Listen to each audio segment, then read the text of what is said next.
Hello everyone, this is going to be a video concerning glass cutting. As you know, I play the cigar box guitar and I'm interested in creating my own bottleneck slides.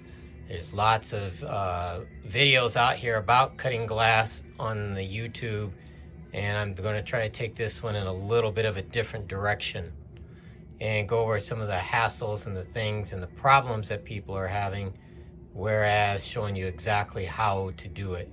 How to do it is pretty easy to find out there. Anyways, this contraption you see in front of me is a glass cutting device. The whole idea is you can adjust these little wheels here, which is what the bottles would sit on.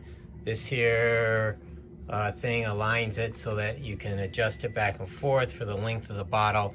And then here's the glass cutting apparatus. It's got this little thin little thing up here on top that actually scores the glass. Same kind of thing you would use if you're cutting plate glass for a window or something like that. The whole idea is to get this thing adjusted exactly right so you can spin the bottle on it as it's going around, and then thus cutting it, scoring it with this edge right here.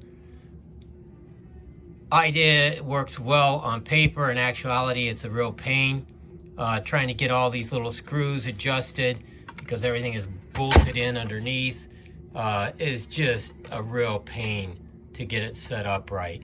It takes a long time. Just nothing else you can do about it, especially as bottles have different shapes and sizes and all that. Right now I've got it pretty well set up for a beer bottle,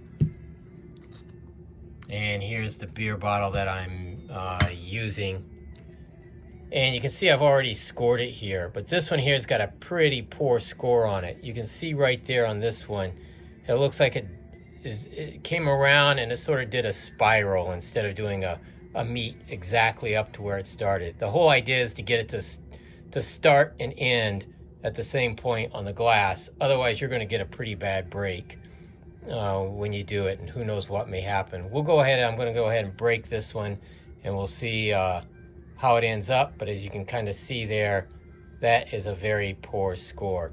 Part of the reason is because the scoring apparatus here just doesn't really reach the bottle. And so what I ended up doing for this next round is I had to give it a little boost. And if you look in there closely, you can see some spacers or washers in under there. I put 2 under each side to raise it up. I did a second scoring, and that's on this bottle here.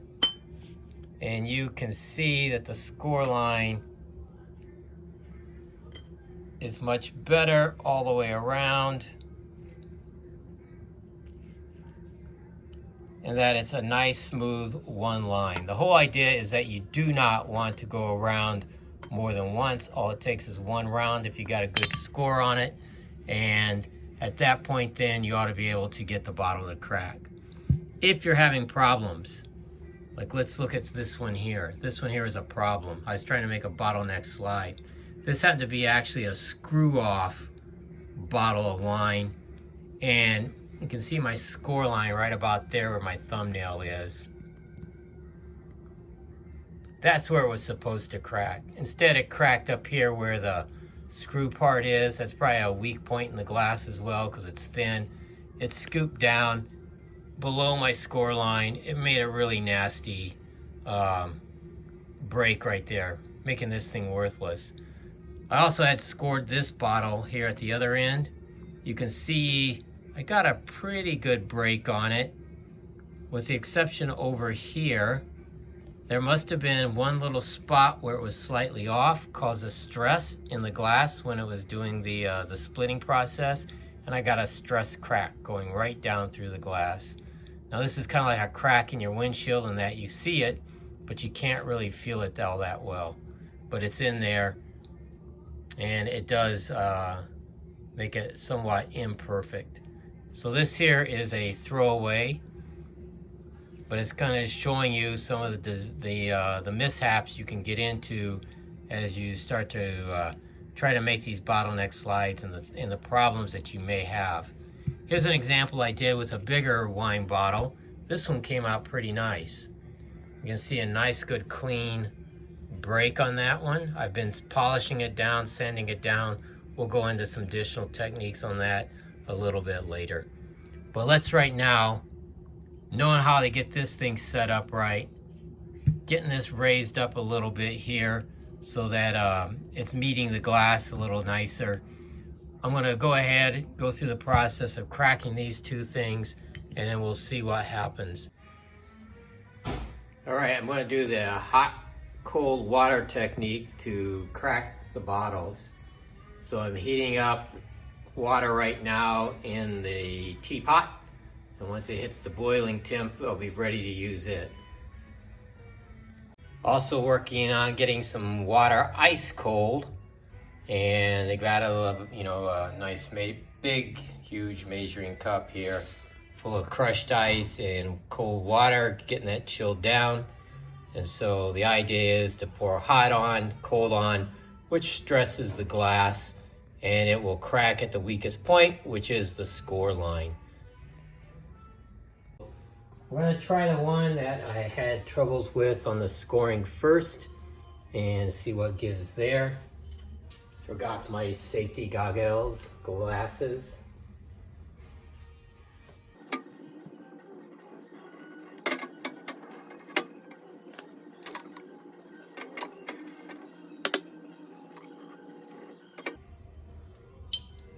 Yeah, you heard that tink? That was the glass cracking.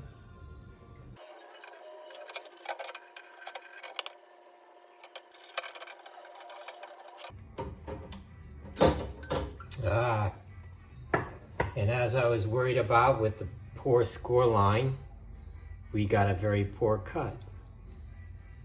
All right, this one here would be considered a waste. Stress crack coming down into here, humps up into here, caused from stress of the multiple lines and the multiple scorings. And then of course, when it did the stress crack, it cracked all the way up in here, not even affecting this part of the score line here. All right, let's try this again. This is the bottle with the better score line. And so we will stress it and see if we can get a nice clean crack on this one.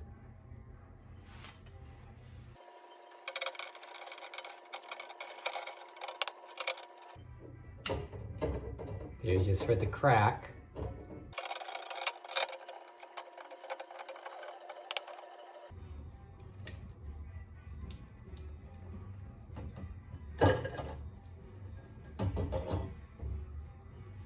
Okay, much better.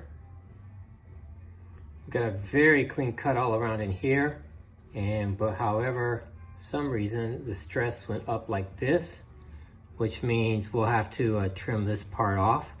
That can be done with a Dremel tool, with one of the diamond edges. You can really start to cut it down on that, and then when you get it pretty near the end, then you just sand the rest of it out. So this one here we can use probably a 95% success, because ideally that would have cracked right through here. It would have been very clean at that point, and we would call it a success, a full success. So as an example, here's one that I made the other day. You can see we got a nice clean cut on this one. I have went in and sanded this down and then smoothed it out. And it's a very nice glass. I can use it now as a little drinking glass, a planter, all kinds of different uses for this. The way I sanded this down is I did all hand sanding. Started out with 150 grit paper. Pretty much just took it like this and ground it around and around and around on the paper until all the spots up here were gone. And I'll get into another video, maybe show some more detail on that.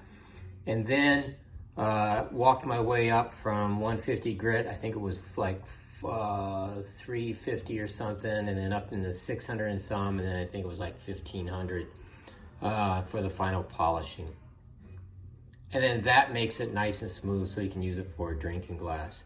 If you're just using it to as like a, to hold flowers or something like that, you don't need to polish it all that much.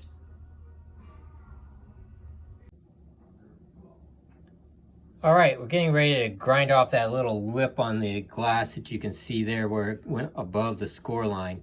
As you can see, I've got my Dremel tool here. On it, I have a little diamond bit, grinder, and that's what we're going to use to kind of just keep working our way down through there. For this exercise, PPE, the personal protective equipment we'll be using will be a mask just for any kind of glass dust, safety glasses, safety goggles, and then just an apron. And that's just in case, you know, we're making quite a bit of glass dust as we do this. The idea also is I'll be dipping the bottle here into some water, kind of keeping it a bit wet. That helps to keep the dust down a little bit, as well as keeps the glass a little bit cool as we're going through the grinding process. All right, let's see how this works. Take the bottle. This here container is my water. You can't really see the full thing. You just dip it in there. See how I can do this to make it visible.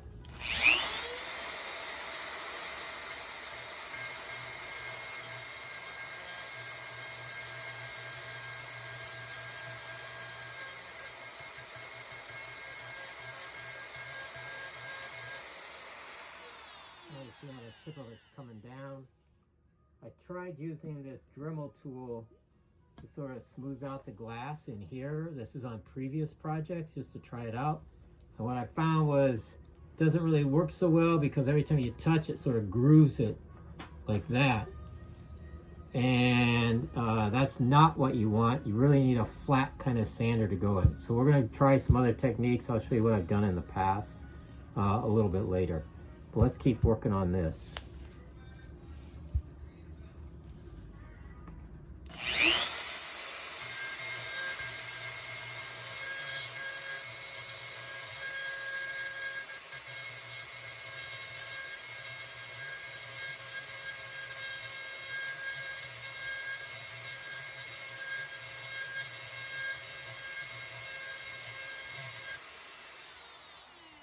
You can see it's coming out pretty quickly here. It doesn't really take all that long to do it.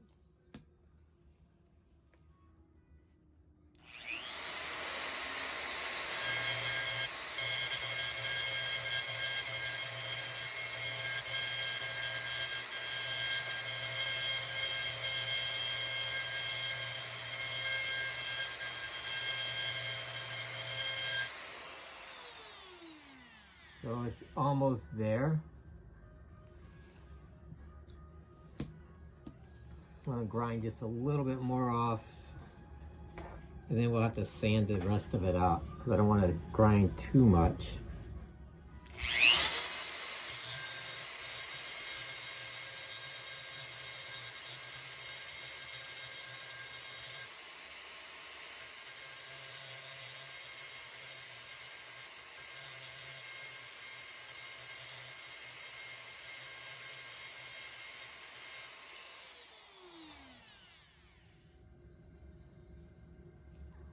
All right, that's about as brave as I'm going to get because I don't want to cut down below the original line, and so I'll have to just sand the rest of it out. But that's pretty good. I may just do just a tiny bit more because that's really a lot of sanding to do.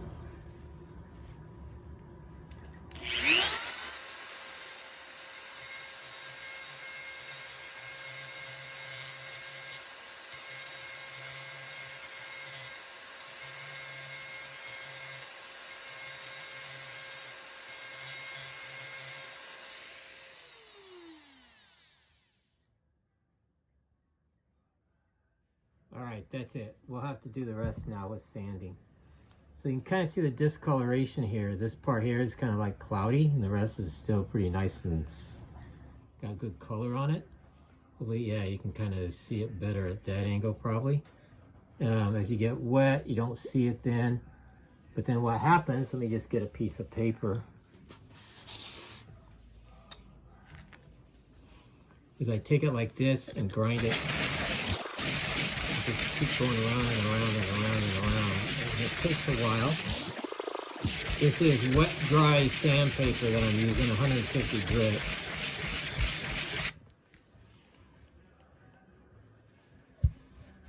You do it. Let me get it dried and try it. Show because demonstrate this a little better.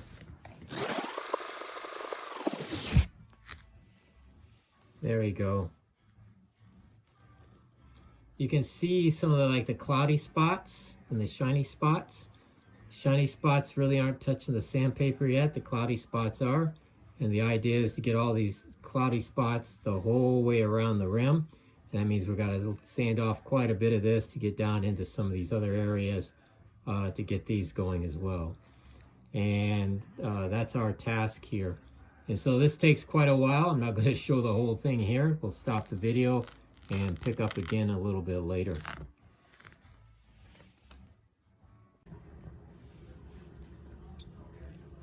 All right, here's what it's looking like right now. You can kind of see the shiny spots right there. There's a little bit of one there. Other than that, it's pretty well cloudy all the way around, so it's starting to look really good. Got to keep working on it because these must be a couple of the really lower spots. And so we'll just keep going around and around like we've been doing. Maybe using the oscillating tool as well to help out, and keep working this down until we get these also looking rather cloudy as well. Then we know everything's at the same level and really well polished.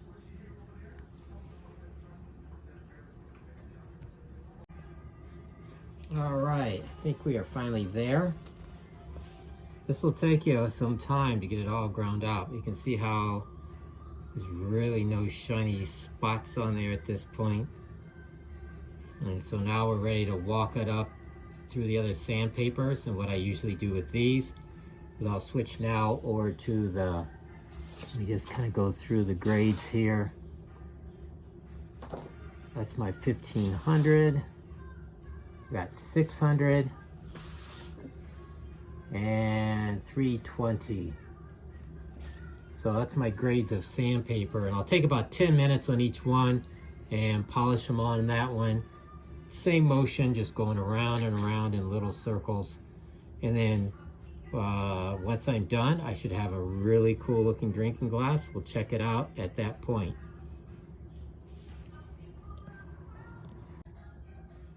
All right, here's the finished product. At least for the sanding part, you can see it's nice and smooth all the way around. It's pretty shiny now on the rim, whereas before with the rough one, it was rather dull. And that's because we stepped it up through the various sandpaper grits from 150 to 320, 600, 150 or 1500. And it's looking really good. Next step now is just to clean up the glass, soak the labels off, and we're ready to go. All right, it's a Sunday night in Wisconsin. Green Bay is on TV, and it is time to break open a nut brown ale. Fat Squirrel. Here is our finished product, nice and smooth all the way around. So let's put this thing to the test.